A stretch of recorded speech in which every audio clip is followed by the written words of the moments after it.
Hello everyone, welcome to ప్రవీస్ kitchen. ఈరోజు మనం క్రిస్పీగా ఉండే బెండకాయ ఫ్రైని ఎలా చేయాలో చూద్దాం. నేను ఇక్కడ 1/2 kg బెండకాయలను తీసుకున్నానండి. ఒక వెడల్పుగా ఉండే బౌల్లో వాటర్ వేసుకొని బెండకాయల్ని నీట్గా వాష్ చేసుకోవాలి. తర్వాత ఒక డ్రై క్లాత్తో తుడుచుకొని రౌండ్గా కట్ చేసుకొని ఫ్యాన్ కింద ఆరబెట్టుకోవాలి. ఇలా కట్ చేసి డ్రై చేసుకోవడం వల్ల జిగురు లేకుండా ఉంటుంది.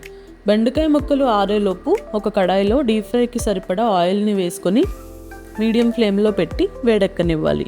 ఆయిల్ వేడెక్కే గ్యాప్లో బెండకాయల్ని క్విక్గా కోట్ చేసుకోవాలి. డ్రై చేసుకున్న బెండకాయ ముక్కల్ని ఒక మిక్సింగ్ బౌల్లోకి ట్రాన్స్ఫర్ చేసుకొని ఇందులోకి 1 స్పూన్ శనగపిండి, 1/2 స్పూన్ మైదా, 1/2 స్పూన్ బియ్యం పిండి వేసుకోవాలి.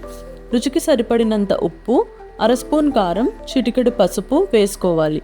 మనం వేసిన ఇంగ్రీడియంట్స్ అన్నీ కలిసేలా ఒకసారి టాస్ చేసుకొని నిదానంగా మిక్స్ చేసుకోవాలి. గట్టిగా కలిపితే బెండకాయ ముక్కలు విరిగిపోతాయి కాబట్టి తక్కువ ప్రెషర్తో కలుపుకోవాలి. ఇలా ఒక 3-4 నిమిషాల పాటు కలిపితే బెండకాయల్లో ఉన్న వాటర్ రిలీజ్ అయ్యి మనం వేసిన పౌడర్స్ అన్నిటినీ పీల్చుకొని ఇక్కడ చూపిస్తున్న విధంగా కాస్త చెమ్మగా ఉంటుంది. మీకు అవసరం అనిపిస్తే 1-2 టీ స్పూన్ల వాటర్ని వేసి కలుపుకోండి. వాటర్ ఎక్కువగా వేసేస్తే ఫ్రై చేసేటప్పుడు నూనె ఎక్కువ లాగేస్తుందనే విషయాన్ని గుర్తుపెట్టుకోండి. ఆయిల్ మరిగిన తర్వాత 1/2 కప్పు వేరుశనగ గుళ్ళని వేసి దోరగా వేయించి తీసి పక్కన పెట్టుకోవాలి. తర్వాత ఒక గుప్పెడు కరివేపాకుని కూడా వేపుకొని తీసి పక్కనుంచుకోవాలి.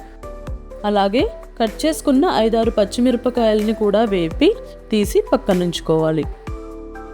ఇప్పుడు ఒక బ్యాచ్ బెండకాయ ముక్కల్ని వేసుకుని ఒక 2-3 నిమిషాలు అలాగే వదిలేసి తర్వాత గరిటెతో అటు ఇటు కదుపుకుంటూ నిదానంగా ఫ్రై చేసుకోవాలి. బెండకాయలు ఫ్రై అయ్యాయని మనకు ఎలా తెలుస్తుందంటే బెండకాయలు వేగిన తర్వాత గలగల అని సౌండ్ వస్తుంది. ఇలా సౌండ్ వచ్చినప్పుడు బెండకాయలు వేగాయని మనకి తెలుస్తుంది. ఇదే విధంగా మిగిలిన బెండకాయ ముక్కలన్నిటినీ కూడా 2-3 బ్యాచెస్లో ఫ్రై చేసుకోవాలి. ఒకేసారి ఎక్కువగా వేసేస్తే కనుక అంత బాగా ఫ్రై అవ్వదండి, క్రిస్పీగా ఉండకుండా మెత్తగా ఉంటుంది. ఇప్పుడు ఒక మిక్సింగ్ బౌల్ తీసుకొని అందులోకి ఫ్రై చేసుకున్న బెండకాయ ముక్కలు, వేరుశనగ గుళ్ళు, కరివేపాకు, పచ్చిమిరపకాయలని వేసుకొని బాగా టాస్ చేసుకుంటే కరకరలాడే బెండకాయ ఫ్రై రెడీ. ఈ ఫ్రై సాంబార్, పప్పుచారు, మజ్జిగ చారు, రసంలోకి నంచుకోవడానికి చాలా బాగుంటుందండి. మీరు కూడా ట్రై చేసి చూడండి.